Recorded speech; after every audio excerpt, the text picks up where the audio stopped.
The Revenge of Shinobi from 1989 by Sega for the Sega Genesis / Mega Drive system. Also known in Japan as the Super Shinobi, and it's a sequel to the Shinobi game for the arcades from 1987. The story. The game takes place after the events of the original Shinobi. The criminal organization Zeed was thought to be defeated, but it secretly reforms, stronger and far more ruthless, under the new name, Neo Zeed. They target their greatest enemy, the Oboro Ninja clan, to crush them forever. The organization attacks without a warning. Many members of the Oboro clan are killed, and Joe Musashi sensei, his master, is murdered. And also Joe's fiancée Naoko is kidnapped by Neo Zeed. The order is to surrender or to lose Naoko.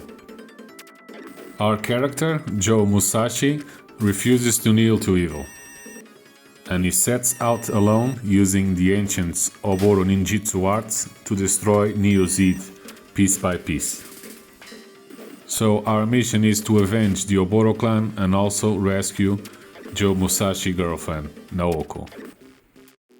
The game plays as a traditional side-scrolling action platformer with hack and slash elements. As for the controls, the movement is done with the D-pad, and you will use all the three buttons. Button C will jump. If you double click it, you can do a somersault jump, which is extremely useful and needed through the game. B will attack, which means at distance he will shoot a shuriken, and in close range he will do a melee attack.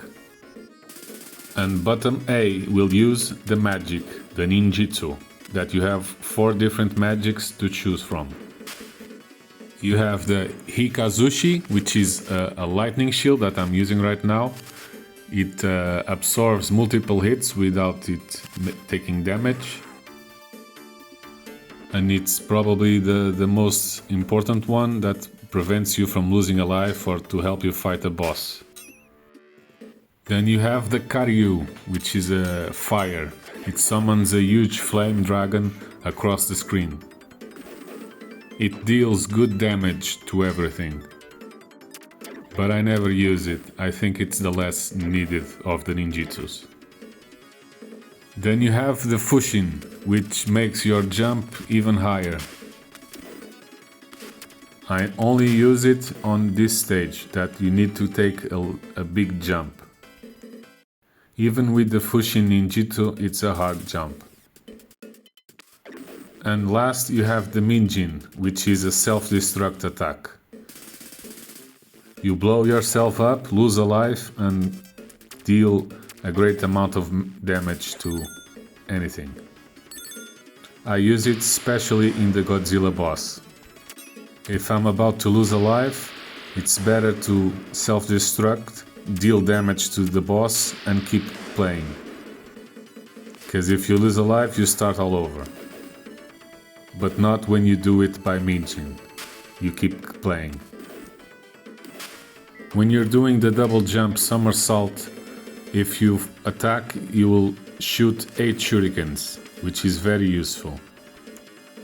Also, in some levels there is two layers, and the somersault jump makes you pass from one layer to the other, and it's a needed action.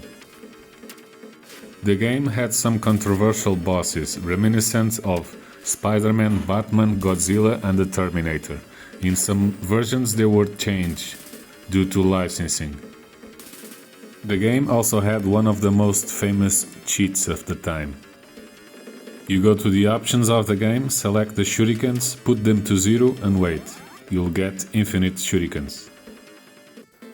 The game was one of the Genesis' earliest titles and a massive hit. I first played in Mega Games 1 collection, a re-release in Europe for the Mega Drive, where the Revenge of Shinobi came along with Golden Axe and Streets of Rage. The game was a Genesis exclusive and only had later digital re-releases. The most famous for the Sega Mega Drive classics. This game had a sequel, Shinobi 3, The Return of the Ninja Master, that was not only successful, it was even a bigger hit. The game had two different endings. You can kill the final boss in time to save Naoko, like this time, and you need the fire shuriken for that. If you take too much time to kill him, she will be crushed, and there's a different sad ending.